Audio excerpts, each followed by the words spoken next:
As you can see, harvest is well and truly over here at the Manilda Field Station. They've been conducting conservation farming trials, and the person who's done the sowing and done the harvesting is John Miller. John, how have you found the results of these demonstration trials? Quite surprising, Don. The direct drill standing stubble, which after a very rough seedbed came out with the best yield. John, would you recommend conservation farming practices to other farmers? Yes, I would recommend that all farmers at least try conservation farming in some form. They can find out from the ways and means of conservation farming from the Department of Agriculture and Soil Conservation personnel. The Conservation Farming Program is a joint venture by the Department of Agriculture and the Soil Conservation Service. As part of the Soil Conservation Service's input to this program, they've published this book. Mr. Peter Charman is editor of the book, and Peter, you might like to tell us the work involved in producing this book. Yes, Don, we originally set out to write this book to set out the basic principles of conservation farming as it applied to cropping situations in New South Wales, and we invited a number of scientists and people with a long experience in dealing with agricultural problems from a practical point of view, and that's why it's come out as a practical, useful book which we hope will be of value to farmers as well as agribusiness people. I found it very easy to read. Was that a deliberate attempt on your part?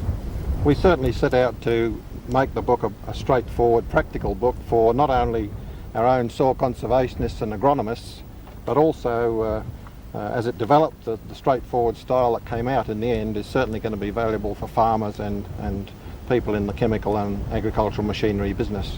Tony Dawson is the Soil Conservation Service's Conservation Farming Officer. And Tony, why is it important that farmers should pursue conservation farming techniques? We've got to consider that Australia's soils are fairly fragile. Farming systems over the last century have probably been fairly harsh, and what we know that conservation farming systems can reverse this trend. It can improve productivity or improve long-term productivity and just prevent soil erosion, soil degradation generally. Is it appropriate to graziers as well then? Yes, Don, it certainly is. It's not just involving cropping, it involves all facets of primary production, whether it be a grazing situation or cropping or a mixed farming enterprise. Conservation farming, this is for everyone. How can farmers get hold of this conservation farming handbook? The book is available from any soil conservation office in the state. All they have to do is just come and see the people there and we'll make sure there's a copy available. How much is it?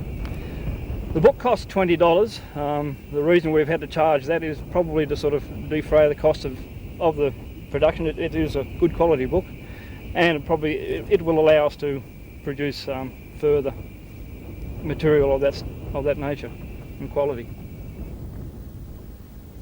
All right. Are you ready? John? Okay, What happens if I bush my arm up like that?